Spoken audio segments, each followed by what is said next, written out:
This morning, in the nation's service, the life and times of George P. Shultz, the authorized biography of a man who helped end the Cold War and was squarely in the middle of this nation's biggest battles for a century. World War II, civil rights, Watergate, the Soviet Union, clean energy, and most recently, the scandal at Theranos. George Shultz died 2 years ago at the age of 100. But not before asking the man who once covered him as a reporter at the New York Times to write down his remarkable story. So this is one of the most remarkable moments. This is in the summer of 1983. Schultz is just completely infuriated. Philip Taubman was given access to documents almost no one has seen before.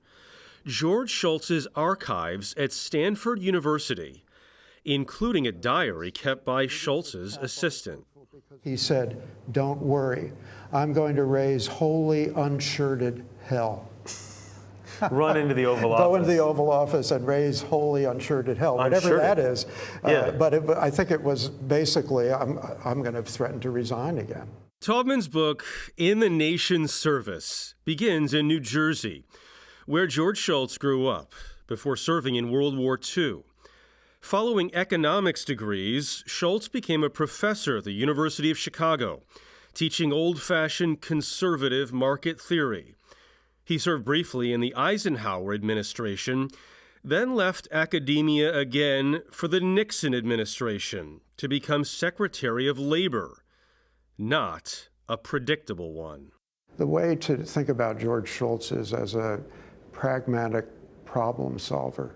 To the point where when he joined government, he hired all Democrats. Exactly. And he said, wait, I can't do that? No, this is a great moment. So, Nixon, brings the cabinet together to announce various things, and George is announcing all the appointments for the Department of Labor. One after the other, they're either Democrats or independents. He gets back to his room at the hotel, the phone's ringing.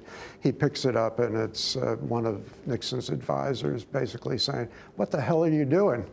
Among his accomplishments, Schultz was instrumental in desegregating schools in the South. Later, as Treasury Secretary, Schultz resisted Nixon's attempts to weaponize the IRS, but also never quit and never spoke out publicly against Nixon. After 8 years in the private sector, Schultz was again brought into the government fold. I, George Pratt Schultz, do solemnly swear. A somewhat surprising pick to be Ronald Reagan's Secretary of State, despite almost no foreign policy experience. I certainly want to approach this task fully conscious and realistic about the problems, but even more conscious of the opportunities. You get the sense that if Schultz wasn't around, the 80s would have been a lot different. There's no doubt the history of the Reagan administration would have looked different without him. Schultz was one of the few advisors calling for more dialogue with the Soviet Union, who Reagan had famously dubbed the evil empire. He ran into a buzzsaw of opposition around Reagan. They sort of teamed together to block Schultz from pushing ahead with his initiatives. So here's one. Clark doesn't like my meeting with the president because I get a real crack at him and the president decides things. Clark was the national security advisor. Yeah. I can take trips and that's it. Clark is so frustrating to talk to. Things began to change with a little help from Mother Nature and a phone call from an influential ally. This city was absolutely paralyzed. The Reagans were supposed to go to Camp David for the weekend, couldn't get there.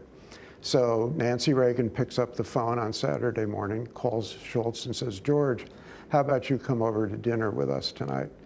So they did. And for the first time, Schultz had a one-on-one conversation with the president that allowed him to really understand what Reagan's intentions were. With his new access, Schultz laid out his vision for U.S.-Soviet relations, which culminated in a 1987 landmark agreement to eliminate an entire class of nuclear missiles. Doviai no proviai. Trust but verify.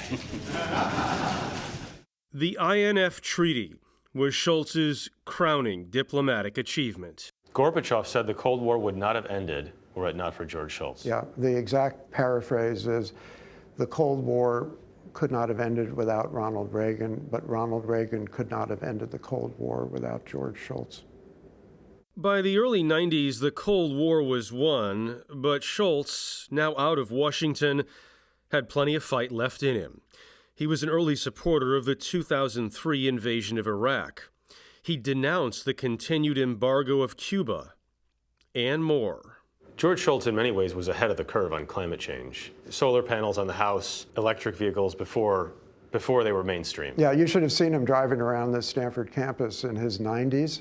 You know, I'm not sure he should have been driving, but he was, and he was driving around in an electric vehicle. This was around the same time that Schultz, renowned for his sober, disciplined approach, would make one giant miscalculation when he joined the board of Elizabeth Holmes' blood testing company, Theranos. We're going to move into a more and more preventive world. The company was discovered to be a fraud, thanks in part to Schultz's grandson, Tyler, who worked there and blew a whistle. Schultz initially refused to believe his grandson before they reconciled. Even as Theranos unraveled, however, Schultz never disengaged, still showing up for work into his 100th year. Here's a guy who could have gone down to Pebble Beach and spent the rest of his life, but he didn't. Why didn't he? Just because he cared so much about the country. I mean, you know, when you think about it, people throw around the word patriot these days. George Shultz was a real American patriot. There were times, and you see in the diary, when early on, when Schultz was being frozen out, Taubman, reporting for the New York Times, was saying things that Schultz didn't even know. Wow. So he was privy to things, and then Schultz would get so frustrated, understandably, but he sort of just continued on in his steady way and then lasted longer than any of the other cabinet members. What a work ethic, yeah. Where are those guys now? I mean, they're it's just a long-lasting. They seem to be made of something that, you know, is less and less in the ethos of politics right now. Different generation. There's not a whole lot of pragmatism these days. Yeah.